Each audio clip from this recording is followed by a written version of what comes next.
Salut à tous, aujourd'hui un épisode assez spécial qui diffère de d'habitude puisqu'on ne parlera pas d'un jeu vidéo, mais de plusieurs films. C'est en voyant l'intérêt que vous avez porté à la vidéo des comics que je me suis dit que j'allais parler du DC Universe. Je compte m'orienter beaucoup plus sur les super-héros sur cette chaîne, donc si ça vous plaît, abonnez-vous parce que vous serez servi. Bref, assez de blabla et commençons à parler du sujet principal de la vidéo, le DC Universe. Tout commence avec le film Man of Steel sorti en 2013 produit par Zack Snyder dans l'idée de concurrencer le MCU. L'objectif premier était de créer au cinéma une origin story de Superman mais avec une ambiance plus mature que les deux premiers films. Et pour cela Snyder va se servir de l'ambiance de la saga mythique, The Dark Knight. Et ça se ressent, le film est beaucoup plus sombre, il est destiné à un public beaucoup plus mature. Le film est plutôt sympa, il raconte l'histoire de Kal-El alias Clark Kent qui va devenir Superman. Il va être contraint de devenir Superman suite à l'arrivée du général Zod, un ancien kryptonien venu sur Terre afin de s'emparer de Superman, car il contient le code génétique de toute la civilisation kryptonienne. C'est une origin story qui se déroule en flashback, il y en a 4 en tout et ceux-ci sont plutôt longs. Le film se déroule en plusieurs temps, la première partie se déroule sur Krypton et elle est trop cool. Des scènes de destruction de vaisseaux comme dans Star Wars, Jor-El qui vole sur un espèce de dragon, bref c'est épique. Ensuite il y a toute la partie flashback avec Clark enfant et pour finir la trame principale avec le général Zod. D'ailleurs quand les deux ennemis se rencontrent vous aurez 1 heure d'action et ce n'est pas une blague, la dernière heure du film c'est ça, que de l'action et de la destruction. Pour continuer avec Superman, je trouve que Henry Cavill est super dans son rôle de Superman et je pense que sur ce point on est tous d'accord. Cependant le film n'est pas pour moi le meilleur du genre, certes je l'ai trouvé meilleur que Iron Man 3 sorti la même année, mais ça reste un film assez simple dans le fond. Néanmoins, ce film avait rassuré les fans quant à la création du DC Universe, mais vous le savez peut-être, ce DC Universe est très loin du concurrent de chez Marvel. Et c'est en 2016 qu'on a eu le droit au très mitigé Batman vs Superman, l'aube de la justice. Après la destruction de Metropolis due au combat entre Zod et Superman, Bruce Wayne éprouve une certaine forme de haine envers le Superman. En effet, Bruce a perdu beaucoup de proches ce jour-ci. D'un autre côté, Lex Luthor va pousser Superman à affronter l'homme chauve-souris car il détient la mère de Superman. Il est donc évident que les deux personnages sont faits pour s'affronter. Le film a quand même beaucoup de défauts dans sa version cinéma. J'ai entendu dire que la version longue était mieux, mais je ne l'ai pas vue, je ne peux donc rien dire dessus. J'ai d'abord trouvé que le perso de Batman était très mal introduit parce que d'abord il est devenu meurtrier, c'est assez rare pour Batman. Ensuite on ne sait pas ce qu'il a vécu avant ce film, je pense qu'il aurait fallu faire un film solo avant Batman vs Superman, histoire de mieux comprendre le personnage. Cependant Batman est super stylé, Ben Affleck est vraiment génial dans ce rôle. Le principal défaut du film réside dans son marketing. Les bandes annonces sont tout spoilées, que ce soit le combat final, l'arrivée de Wonder Woman et plein de moments captivants. En fait, le film en lui-même est une bande annonce pour annoncer l'arrivée de nouveaux héros dans le DC Universe. C'est tout le temps du teasing.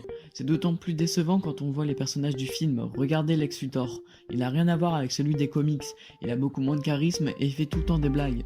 Bref, c'est pas le meilleur Lex Luthor. Pour conclure, Batman vs Superman aurait pu être bien meilleur, et si vous voulez le voir, je vous conseille de regarder la version longue qui a priori est beaucoup mieux. Si le deuxième film du DC Universe a eu un avis plutôt partagé par la presse, le troisième a été très critiqué. En effet, Suicide Squad a été nommé bide absolu par Sens Critique. Et puis pour être franc, je ne suis pas du tout d'accord, j'ai bien aimé Suicide Squad. Alors ça reste tout à fait subjectif, je veux bien admettre que ce n'est pas le meilleur film de super-héros, mais je l'ai trouvé très drôle et pas si mauvais. Au début, le titre se voulait être très original, avec des méchants en héros principal. Au commencement, le titre se voulait être très sombre, comme le démontre le fait que la plupart des scènes se déroulent la nuit. On a pour la première vue le Joker dans le DC Universe, et honnêtement, on aurait pu faire sans lui. Jared Leto ne correspond pas à l'image qu'on a du Joker. En plus de ça, le Joker n'est pas terrifiant du tout, je trouve qu'il fait carrément pitié. C'est juste un drogué qui se fait à peine respecter. Dans Suicide Squad, le Joker n'est pas fou ni terrifiant. Pour les amateurs de comics, je vous invite à lire Killing Joke, là vous aurez un vrai Joker. L'ensemble du film est très vulgaire, que ce soit en général ou alors simplement avec Harley Quinn, jouée à l'écran par Margot Robbie. Malgré ça, elle reste très attachant et drôle.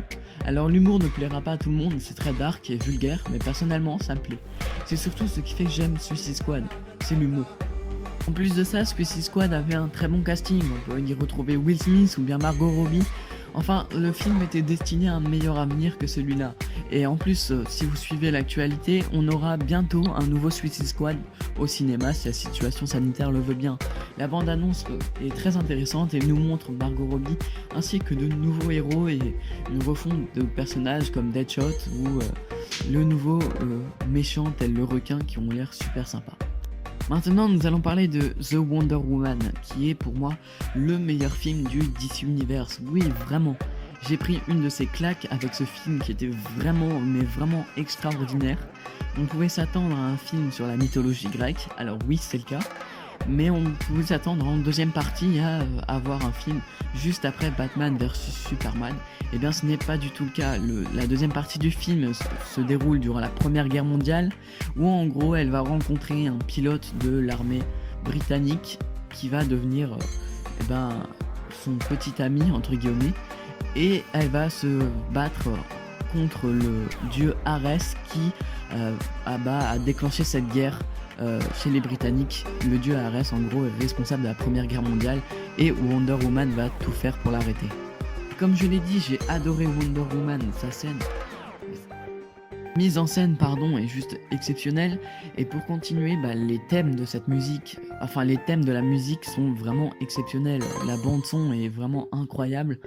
Enfin, si vous voulez vraiment voir un super bon film, je vous conseille Wonder Woman, Il est vraiment exceptionnel et à tout point, c'est pour moi le meilleur film du DC Universe.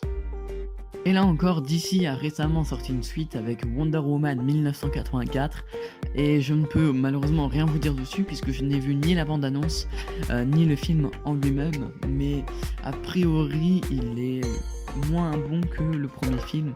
Après, à voir si c'est le cas, je ferai peut-être une vidéo dessus. Et pour finir cette vidéo, on va parler de l'actualité avec le film Justice League.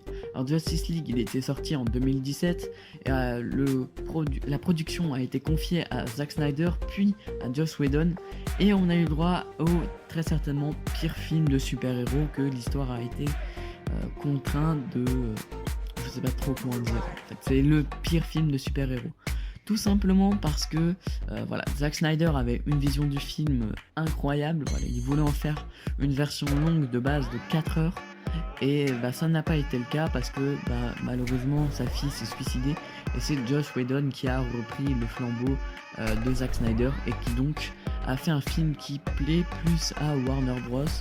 Et malheureusement ça a été une très mauvaise décision puisque on a un film qui dure 1h48 il me semble, avec plein de faux raccords puisqu'il y a eu plein de scènes coupées, de reshoots, etc. Et 1h48 et on comprend pas tout dans le film, rien n'est éclairci. En tout cas la version de 2017 et avec la Justice League, donc c'est le premier Justice League, le film qui est censé tout lancer l'univers DC Universe, a été complètement foiré. Cependant, récemment, on a eu le droit à la sortie de la Snyder Cut, donc le film vu par Zack Snyder, le film qui dure 4 heures, disponible sur HBO Max, Amazon Prime, etc. Et honnêtement, ça a été une claque. Le film dure 4 heures, mais il n'y a aucune longueur, il est vraiment exceptionnel, il est super sympa, on comprend beaucoup de choses, les scènes d'action sont beaucoup mieux faites, on a l'arrivée d'un nouveau méchant, Darkseid, qui en gros, si on fait le parallèle avec Marvel, est comme Thanos, on pourrait dire ça. Et on comprend mieux, il y a eu plusieurs choses qui ne sont pas apparues. On peut voir les Green Lantern dans cette Snyder Cut, on peut voir le Martian Manhunter, que des trucs exceptionnels que Zack Snyder voulait inclure dans le DC Universe mais que Whedon a totalement annulé. Malheureusement, je sais pas si